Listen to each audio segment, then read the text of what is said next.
প্রিয় দর্শক, আপনারা যে যেখানে আছেন সকলকে প্রীতি ও শুভেচ্ছা জানিয়ে নিউ ইয়র্ক থেকে আমি রতন তালুকদার লাইভ শুরু করছি।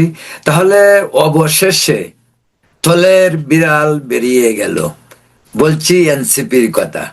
ফাইনালি এনসিপি ঘোষণা করলো তারা জামাতের সঙ্গেই জোট করছে। আবার তাদের ব্যাখ্যা হলো এই ধরনের। নাহিদ ইসলাম বলেছেন, জোট কেন তারা জোটে অংশ নিল? তারা জানালো যে বৃহত্তর ঐক্যের প্রয়োজনে তারা জামাতের সঙ্গে জোট করেছে। আসন ভাগাভাগিতে তাদের ভাগ্যে জুটেছে 30টি আসন। তো প্রিয় দর্শক, বলছিলাম আমি গতকাল এই এনসিপি নিয়েই, এনসিপি জাতীয় নাগরিক পার্টি, এই যে আমাদের অভ্যুত্থানের পর ছাত্র নেতাদের সমন্বয়ে গঠিত, আমি বলি ওদেরকে পোলাপান, এই পোলাপানদের যে সংগঠন এনসিপি, তারা অনেক নাটক করেছে। সব নাটক আপনারা দেখেছেন। বিএনপির সঙ্গে যাবে, জামাতের সঙ্গে আলোচনা, বিএনপির সঙ্গে আলোচনা। আসলে তাদের অরিজিনাল যে শিকড় সেটা হলো জামাতের। কিন্তু বিএনপির সঙ্গেও দর কষাকষিতে তারা একরকম নাটকীয়ভাবেই বেশ কয়েক দফা আলোচনা বিএনপির সঙ্গে করেছে। কিন্তু বিএনপির সঙ্গে তারা আদৌ যাবে, বিএনপি তাদের সর্বশেষ ঠিকানা হবে, এটা কিন্তু তাদের মনে কখনোই ছিল না। তারা জানে তাদের জায়গা জামাতের আশ্রয়স্থল। কথাটি আমি বিভিন্ন সময়, বিপ্লবের পর থেকে বিভিন্ন সময় আমি বলে আসছি যে এনসিপি যে ধরনের আচরণ বা যে ধরনের রাজনৈতিক খেলা খেলছে, তাতে প্রথম থেকেই একটু সন্দেহ লক্ষ্য করা গেছে। আপনারা লক্ষ্য করবেন যে বিষয়টি আমি গতকালকেও আমার এই ভিডিওতে বলেছি, যে তারা কিন্তু সবসময়ই এক ধরনের নাটকীয়তা, এক ধরনের ছলচাতুরি, এক ধরনের কি বলবো, যে এক ধরনের এমন ভাব তারা করেছে যে তারা নিরপেক্ষ, তারা জামাতের কেউ নয়, বা তারা বিএনপিতেও যাবে সেটাও তারা বলে মাঝে মাঝে, আবার জামাতের সঙ্গেও তারা খেলছে, আবার অন্তর্বর্তীকালীন সরকারের যে ছত্র ছায়ায় তাদের যে জন্ম, সেটা সকলেরই অবগত। এ কারণেই তারা শুরু থেকেই এমন একটা ভাব করেছিল যে তারা স্বাধীন, নিরপেক্ষ এবং নতুন সম্ভাবনার বাংলাদেশে নতুন রাজনীতির প্রবক্তা হিসাবে অবতীর্ণ হয়েছে। কিন্তু এর আগে যদি প্রশ্ন করা হয় যে তাদের সঙ্গে যে এতগুলি ছাত্র সংগঠন ছিল, তারা কই, তারা কোথায় গেল? আর আজকে তাদের এই গৃহদাহ কি কারণে? একে একে তাদের দল ছাড়া শুরু হয়েছে। যারা এই এনসিপিতে মুখ্য ভূমিকা পালন করেছে, তার মাঝে বেশ কয়েকজন নারী নেতৃত্ব ছিল। একে একে তারা সবাই বিদায় নিচ্ছে, মানে তাদের সিস্টাররা বিদায় নিচ্ছে। তো এই অবস্থায় আজকে যে বিষয়টা হলো সেটা হলো যে মৌলানা আব্দুল হামিদ খান ভাসানী, মজলুম আমাদের জননেতা, তার দৌহিত্র আজাদ খান ভাসানী, তিনিও আজ পদত্যাগ করলেন এবং তিনি জানালেন তিনি কেন পদত্যাগ করেছেন তার ফেসবুক স্ট্যাটাস দিয়ে। তাকে, তিনি বেশি দিন আগে যায়নি, তিনি সম্ভবত কয়েক মাস আগেই গিয়েছিলেন এবং তাকে কৃষক ফ্রন্টের দায়িত্ব দেওয়া হয়েছিল এবং তিনি একটি আসনে নির্বাচন করবেন সে কথাও বলা হয়েছিল। সেটাই স্বাভাবিক। কিন্তু গতকালকে আনুষ্ঠানিকভাবে জামাতের আমির ডক্টর শফিকুর রহমান যখন ঘোষণা করলেন এনসিপি তাদের সঙ্গে জুটে আসছে, তারপর ছাত্রনেতারা নিজেরাও প্রেস কনফারেন্স করে আজকে জানালেন যে তারা জামাতেরই সাথেই নির্বাচনী জোট করছেন এবং একটি ব্যাখ্যাও দিলেন, যেটা যে কথাটি আগেই বললাম, যে ব্যাখ্যাটা এরকম যে বৃহত্তর ঐক্যের স্বার্থে তারা নির্বাচন করবেন 30টি আসনে। তাহলে কি হলো, 300 আসনে প্রথম নির্বাচন করবেন। তারা কিন্তু প্রায় 150 আসনের প্রার্থিতাও ঘোষণা করে ফেলছিলেন। সেখান থেকে এখন 30 আসনে আসলেন। এটার অর্থ হলো যে তাদের কাছে নতুন সম্ভাবনা, নতুন বন্দোবস্ত, নতুন বয়ান, যত কিছু তারা বলেছিল, সংস্কার, জুলাই বিপ্লব, জুলাই সনদ, সবকিছুর কে পিছনে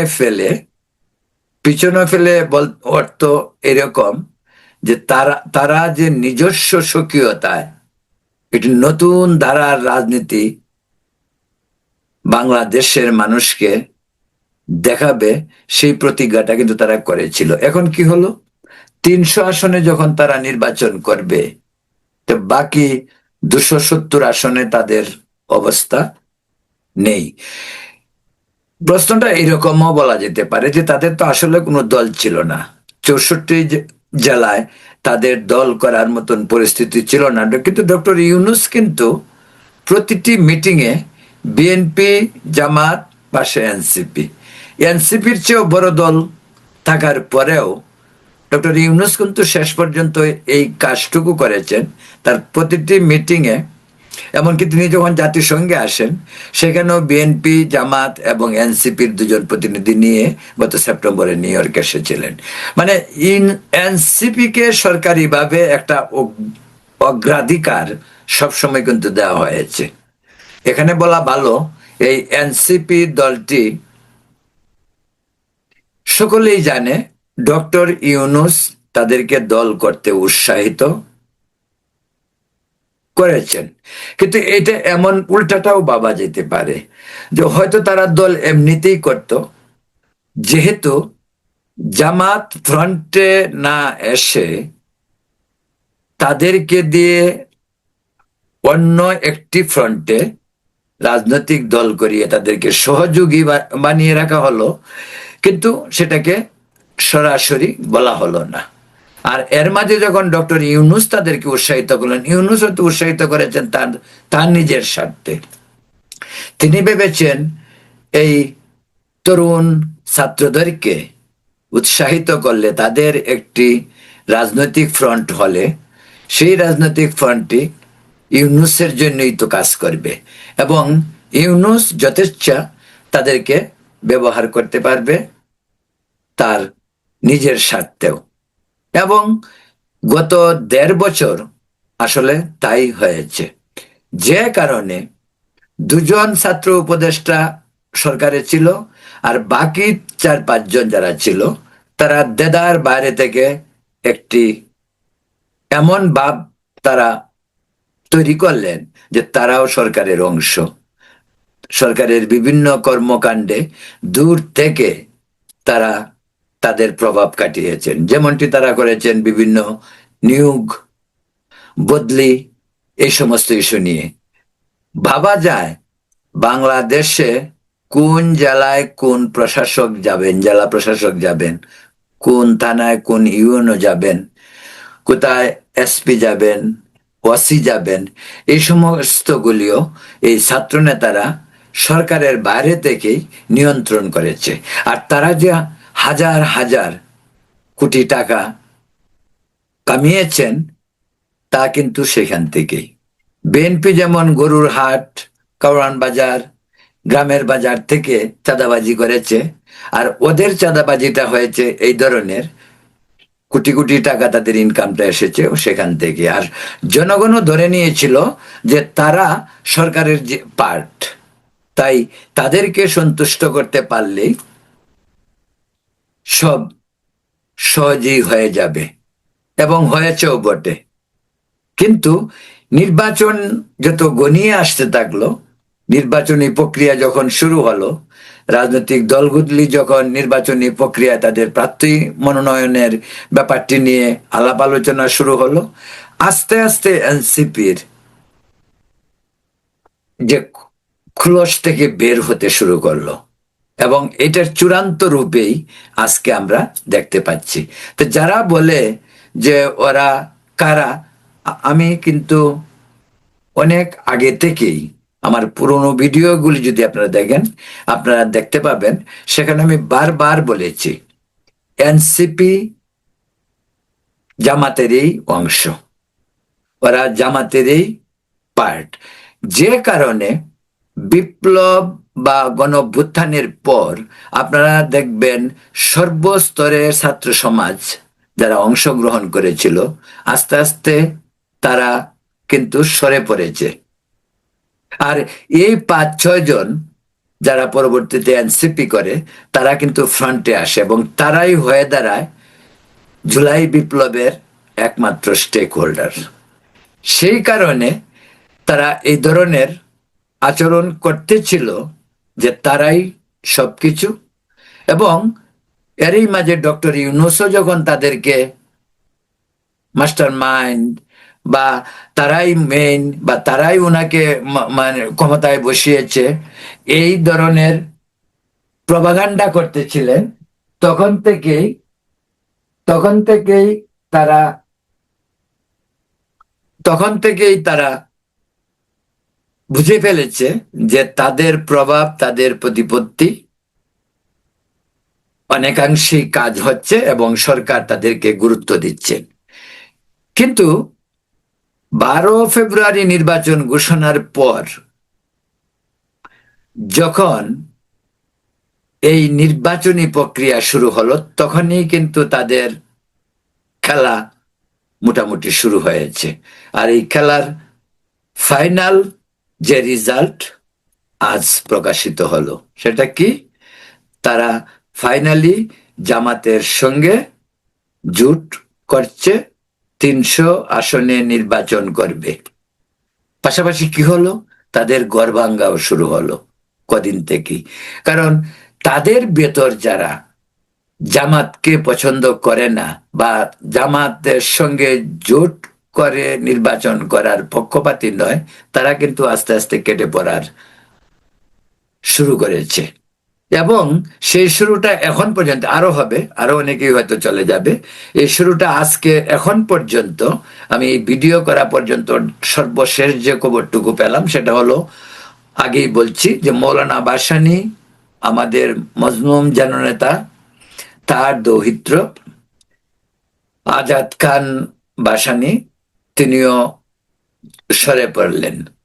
ওভারঅল এই বিষয়টি এখন পর্যন্ত এই রকম। এদিকে সবচেয়ে মজার যে বিষয়টা, সেটা হলো এই যে পোলাপানগুলি রাজনৈতিক দল করলো, তাদের কাছ থেকে রাজনৈতিক দল বা তারা সরকারে একটি ভূমিকা রাখবে, এটা কি আদৌ জনগণ চেয়েছিল? আমাদের দেশে তো এর আগেও অনেক অভ্যুত্থান হয়েছে। কোন অভ্যুত্থানে ছাত্র সমাজ অভ্যুত্থানের পর রাষ্ট্র ক্ষমতায় আসছে বা এসেছিল? তাদের আসতে হবে কেন? তাদেরকে রাজনীতি করতে হবে কেন? তাদেরকে রাজনৈতিক দল করতে হবে কেন? তাদের কি অভিজ্ঞতা রাজনৈতিক, তাদের কি ত্যাগ, কি তিতিক্ষা, যে কারণে তাদের রাজনীতি করতে হবে? তাদের তো এমনও বয়স হয়নি যে রাজনীতি করার সময় চলে গেছে। তারা যে কোনো সময় রাজনীতি করতে পারে, রাজনৈতিক অভিজ্ঞতা সঞ্চয় করতে পারে মানুষের জন্য। কাজ, রাজনীতি তো সেবা, মানুষের সেবা, জনগণের সেবা, দেশের সেবা। তো এইগুলির জন্য তো অভিজ্ঞতার প্রয়োজন পড়ে। তারা যখন আমাদের অন্তর্বর্তীকালীন সরকার সারা দেশে নৈরাজ্য, মব লিঞ্চিং, মানুষ মারা, চাঁদাবাজি, এক নৈরাজ্য তৈরি হয়েছে। এখন কি তারা ভেবেছে যে আমরা দেশ তো সারা দেশ নৈরাজ্য মব ক্রিয়েট করেছি, তো এখন তারা কি হইতে চায়? তারা পার্লামেন্টে যেতে চায়। কি কারণে পার্লামেন্টে যেতে হবে? ওই পার্লামেন্টে গিয়ে ওইখানেও পার্লামেন্টেও তারা মব শুরু করবে। আমাদের সংসদ, পবিত্র সংসদ আজকে 54 বছর যাবত তো মোটামুটি পিসফুলি চলছে। যেভাবেই পার্লামেন্ট গঠিত হোক, ভোটারবিহীন নির্বাচনে হোক আর বা অন্যভাবেই হোক, গণতান্ত্রিক ভাবেই হোক, পার্লামেন্ট তো মোটামুটি ভাবে পিসফুল অবস্থা ছিল। তো এখন যেহেতু নতুন পার্লামেন্ট হবে, আর এই পোলাপানগুলি যদি পাশ করে পার্লামেন্টে যায়, তারা কি করবে? ওই পার্লামেন্টেও বাকি ছিল আমাদের পার্লামেন্টের ভিতরে মব করার। এখন সেই মব সংস্কৃতিও পার্লামেন্টের ভিতরে ঢুকবে। হাতাহাতি, মারামারি পার্লামেন্টের ভিতরে যদি হয়, ওরা যদি পাশ করে পার্লামেন্টে যায়, তো বিচিত্র কিছু না, এবং এটা অসম্ভব চিন্তা তাও না, হইতে পারে। ওদের সমাজে, মাঠে ময়দানে তাদের যে কর্মকাণ্ড, তাদের যে অধ্যত্ত, তাদের যে অশ্লীল ভাষা, অশ্রাব্য ভাষায় স্লোগান, এই সব কিছু পার্লামেন্টের ভেতরেও যাবে, যদি তারা পাশ করে আসে।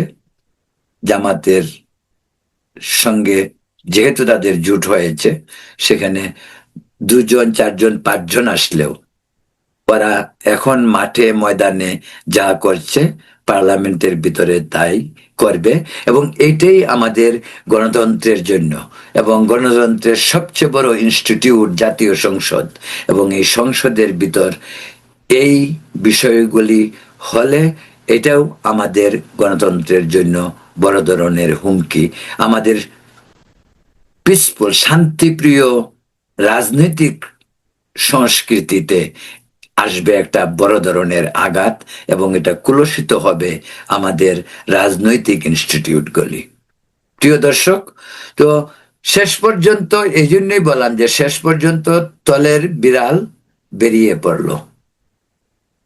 দেশের বর্তমান যে পরিস্থিতি, সেই পরিস্থিতিতে এখন যদি আজকে যদি আমাকে কেউ বলে যে নির্বাচন ফেব্রুয়ারির 12 তারিখে হবে, সেটা কিন্তু এখনো গ্যারেন্টি নেই। গ্যারেন্টি নেই এই কারণে, দেশের রাজনৈতিক পরিস্থিতিকে গুলাটে করার জন্য অনেক ধরনের ষড়যন্ত্র কিন্তু চলছে। সেই ষড়যন্ত্র বিভিন্ন রকম ভাবেই হইতে পারে, যেমনটি গত 36 দিনের কোটা সংস্করণ, বা আপনার কি বলে যে রাষ্ট্র সংস্করণের জন্য যে যে ছাত্র আন্দোলন, যেটা জুলাই বিপ্লব বলা হয়, সেই জুলাই বিপ্লবের পর থেকে আজ পর্যন্ত দেশের মানুষ কতটুকু স্বস্তিতে, এই ধরনের প্রশ্ন যদি করা হয়,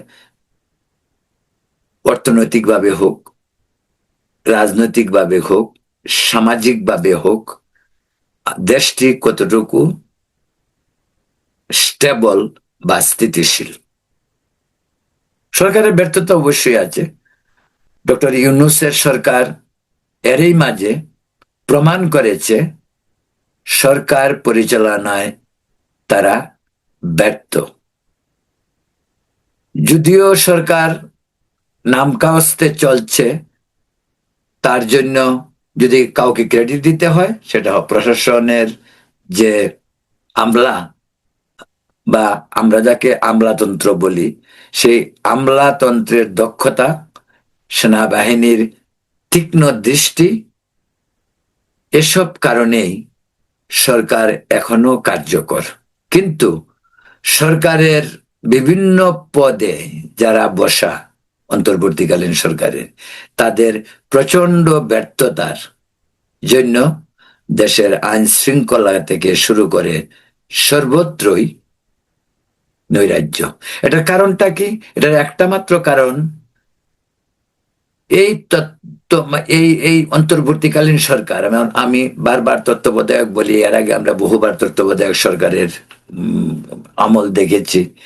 এবং আপনারা বলুন তো, 90 দিন সময় নিয়ে এর আগে তিনবার তত্ত্বাবধায়ক সরকারগুলি যদি সুষ্ঠু সুন্দর নির্বাচন করতে পারে এবং পিসফুল শান্তিপূর্ণভাবে ক্ষমতা হস্তান্তর করে দেশে একটি গণতান্ত্রিক পরিবেশ তৈরি হতে পারে, তা তো আমাদের ছিল। কিন্তু এখন এই প্রায় 18 মাসের সরকার কেন একটি নির্বাচনের জন্য আমাদেরকে এতদিন অপেক্ষা করতে হলো? এখনো কিন্তু নির্বাচন হয়নি, যথেষ্ট সন্দেহের কারণ রয়েছে। কিন্তু প্রশ্ন হলো, এই সরকার কখনোই দেশের উন্নয়ন, স্থিতিশীলতা, আইন শৃঙ্খলার উন্নতি, এই সমস্ত তারা কখনোই মনোযোগী হয়নি। কারণ তাদের মাথায় একটাই ছিল, চলে বলে কৌশলে কিভাবে ক্ষমতাকে আঁকড়ে থাকা যায়, কিভাবে দীর্ঘদিন থাকা যায়। এই ধরনের নয় ছয় তারা বহুত ক্ষমতা নেওয়ার পর থেকে করেছে, বহুত ধরনের নাটক করেছে, বহুত সার্কাস আমরা দেখেছি ডক্টর ইউনূসের। এবং ব্যক্তিগতভাবে ডক্টর ইউনূস তার যত সমস্যা, তার কেস থেকে শুরু করে ট্যাক্স, বিশ্ববিদ্যালয়, গ্রামীণ ব্যাংক, সমস্ত কিছু থেকেই কিন্তু তিনি একেবারে মুক্ত। এখন তিনি যেটা শুধু চান সেটা হলো ক্ষমতা। ক্ষমতার এত মজা, এই ক্ষমতা ছাড়তে চান না।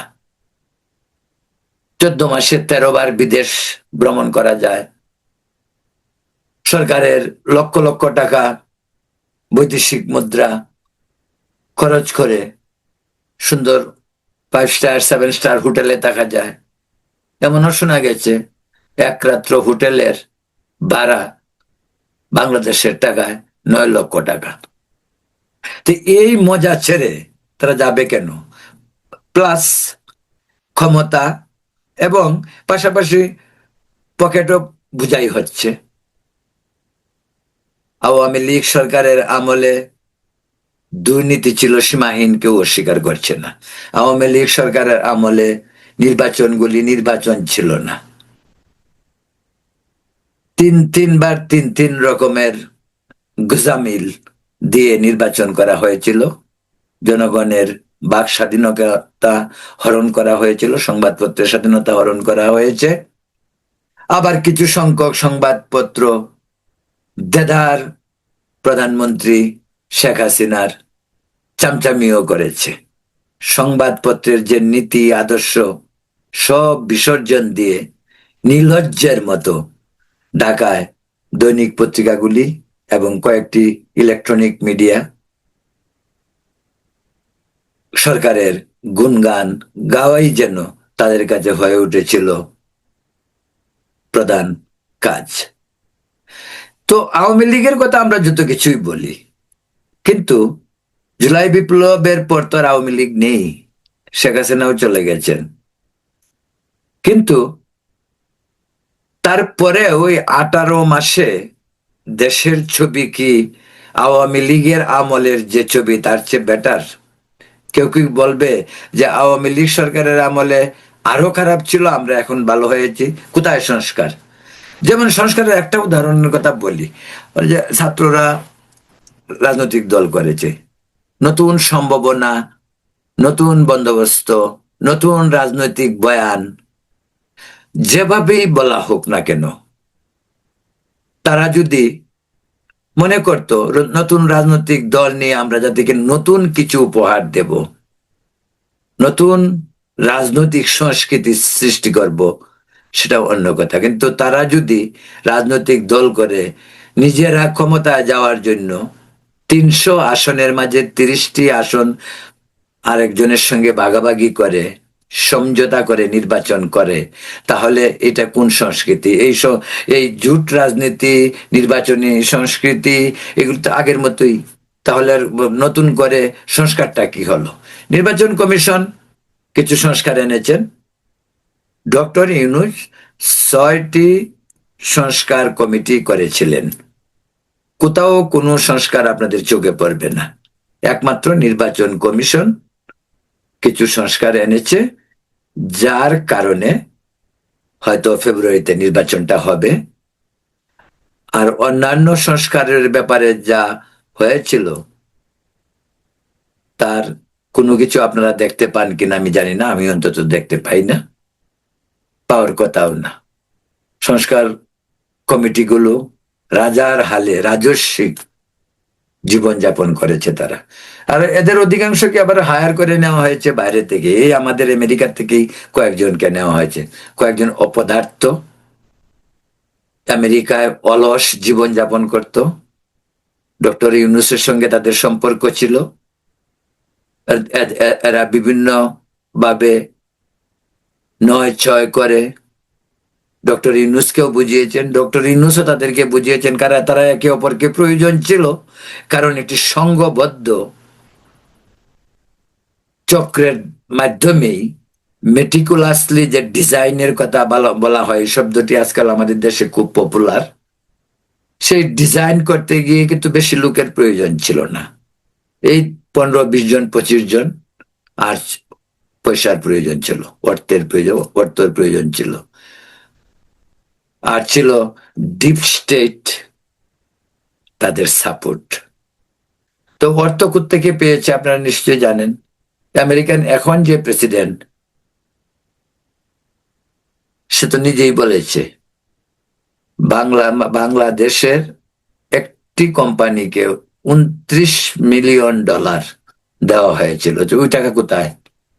এই সব টাকা ছাত্রদের জন্য, এই বিপ্লবের জন্য ডালা হয়েছে। বিপ্লবটা এমন ভাবে বিপ্লব নাম দেওয়া হয়েছে কোটা সংস্কার। তো কোথায় আজকে কোটা, কোথায় আজকে সংস্কার? আজকে যারা ছাত্ররা এনসিপি করে জামাতের সঙ্গে 30টি আসন ভাগাভাগি করে নির্বাচন করতে যাচ্ছে, তাদের অন্যান্য সহকর্মীরা কোথায়? তাদের সঙ্গে তো অনেকেই ছিল। ওরা হাসনাত আব্দুল্লাহ, নাহিদ, মাহফুজ, সার্জিস আলম, তারপর এই যে আসিফ মাহমুদ, সজীব ভুইয়া, ওরা 5-6 জন, যারা ডক্টর তাসনিম, যারা, আর বাকিরা কোথায়? বাকি তারা কোথায়? এবং আরো ছাত্র সংগঠন যারা আন্দোলনে অংশ নিয়েছিল তারা কোথায়?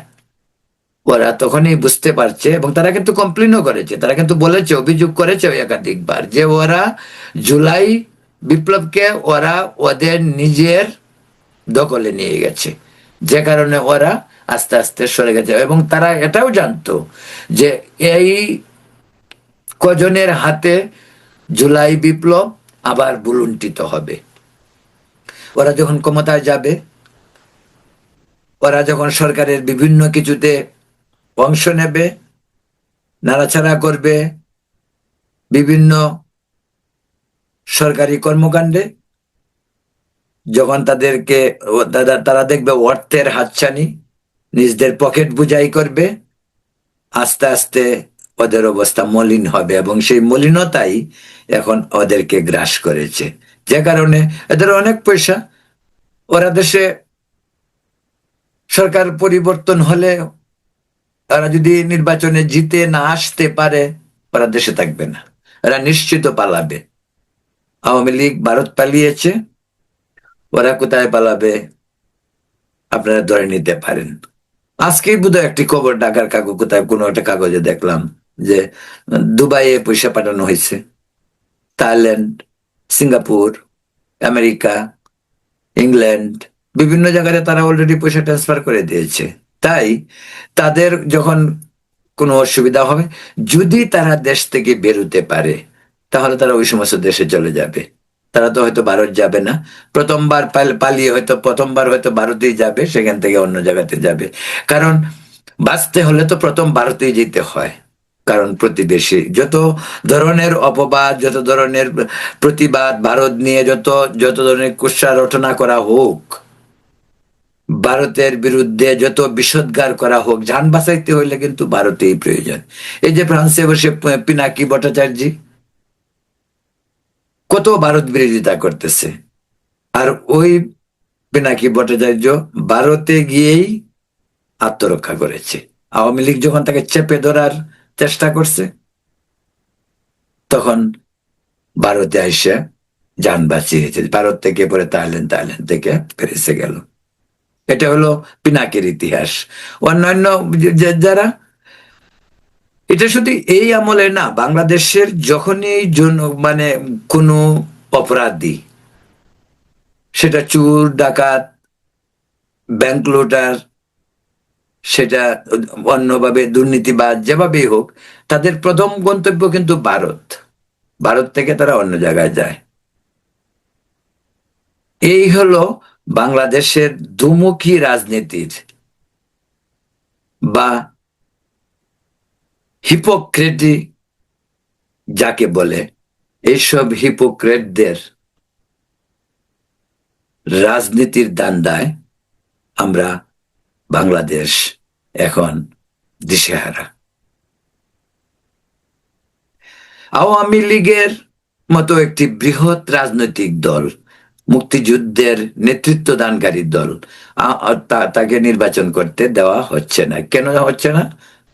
আওয়ামী লীগের অপরাধটা কি?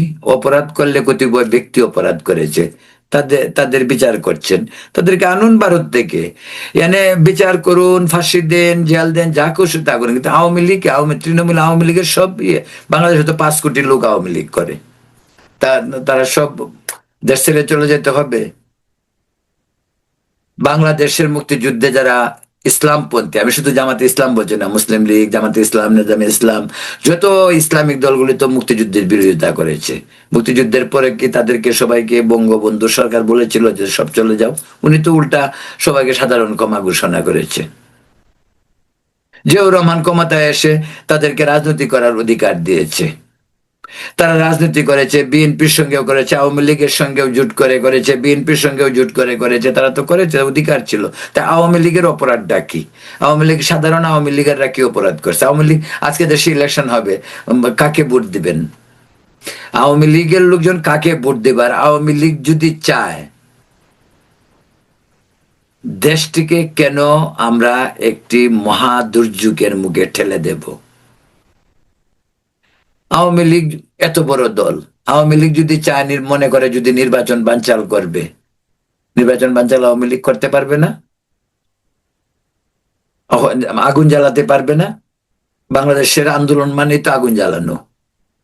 এটাই তো আমাদের রাজনৈতিক সংস্কৃতি, এবং এইটা আমাদের আওয়ামী লীগ, বিএনপি সহ অন্যান্য রাজনৈতিক দলের দেউলিয়াত্বের কারণে আমাদের দেশে কোনো শান্তিপূর্ণ রাজনৈতিক পরিবেশ নেই। আমাদের দেশে ভোট কিনতে হয়, ভোট কিনে আমাদেরকে জয়ী হতে হয়। আমাদেরকে বড় রাজনৈতিক দল থেকে মনোনয়ন নিতে গেলে সেখানে পয়সা দিতে হয় নেতাদেরকে। এই হলো আমাদের সংস্কৃতি। ঋণ খেলাপি, এই যে দেখেন মাহমুদুর রহমান মান্না কত নীতি আদর্শের কথা বলে, টেলিভিশনে উনার মুখ দিয়ে একেবারে একদম যে সমস্ত কথা, পাক পবিত্র কথাবার্তা বেরিয়ে আসে। আর উনি এখন ঋণ খেলাপি। ঋণ খেলাপির জন্য মানুষের কাছে পয়সা যাচ্ছে যাতে নির্বাচনটা তিনি করতে পারেন। কে? ডাকসুর সাবেক বিপি, তৎকালীন জাসদ নেতা, আওয়ামী লীগ নেতা, এখন নিজের একটি দল তিনি করেছেন। নির্বাচন করে 500 ভোট পাবে কিনা সন্দেহ। সেই ব্যক্তি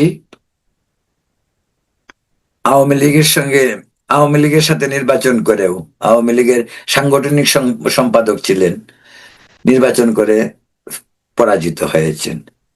এবার সে ভর করেছিলেন বিএনপির উপর।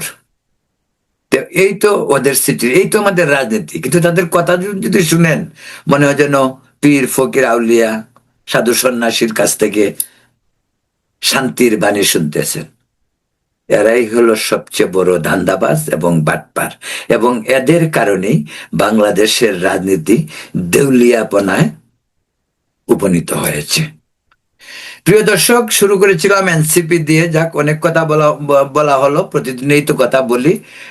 যতটুক পুরা পরিস্থিতি বুঝতে পারি বা বা যতটুক দেখতে পারি আমরা, যেহেতু আমরা নিউ ইয়র্কে বা আমেরিকায় বসবাস করলেও, বা অনেকে ইউরোপে, বা আমাদের অনেক বাইরে মিডল ইস্টে বসবাস করে, অনেকে অস্ট্রেলিয়া, সমস্ত জায়গাতে বাংলাদেশে প্রায় 1 কোটি লোক দেশের বাইরে। আপনারা জানেন অনেকেই এখনো জীবনের ঝুঁকি নিয়ে এই ভূমধ্য সাগর, এই ব্রাজিল হয়ে এইদিকে অনেকে রাস্তায় মারাও যায়, বাড়ি সম্পদ বিক্রি করে দালালের কপ্পরে পরে তারা আসে, সর্বশান্ত হয়।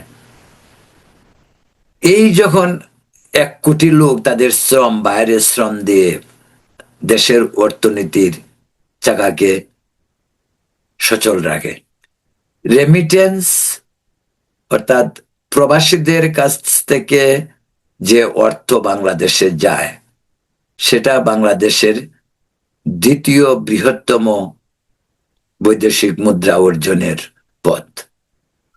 আমাদের অর্থনীতিতে সবচেয়ে বড় যে ভূমিকা রাখে, অফকোর্স সেটা আমাদের কৃষি ব্যবস্থা, তারপর গার্মেন্টস, তারপরেই কিন্তু আমরা যারা বিদেশে বসবাস করি আমাদের স্থান। কিন্তু সেই অর্থে বিদেশিরা কত অবহেলিত, বঞ্চিত, লাঞ্ছিত হয় মাঝে মাঝে। গত সপ্তাহেই ঢাকা এয়ারপোর্টেই দেখা গেল একজন প্রবাসীকে লাঞ্ছিত করে তার লাগেজ থেকে সোনা দানা যা ছিল, বহু কষ্টার্জিত, একজন তরুণ বহু কষ্টার্জিত পয়সা নিয়ে বিয়ে করতে দেশে যাবে, সোনা কিনেছিল, সেগুলো পর্যন্ত ঢাকা এয়ারপোর্টে গিয়ে হারাতে হলো। আর আমাদের একজন উপদেষ্টা আছে আসিফ নজরুল, সে প্রবাসীদেরকে বিভিন্নভাবে এমন সব কথা বলে, মনে হয় যেন প্রবাসীরা কারো গোনার মাঝেই পড়ে না।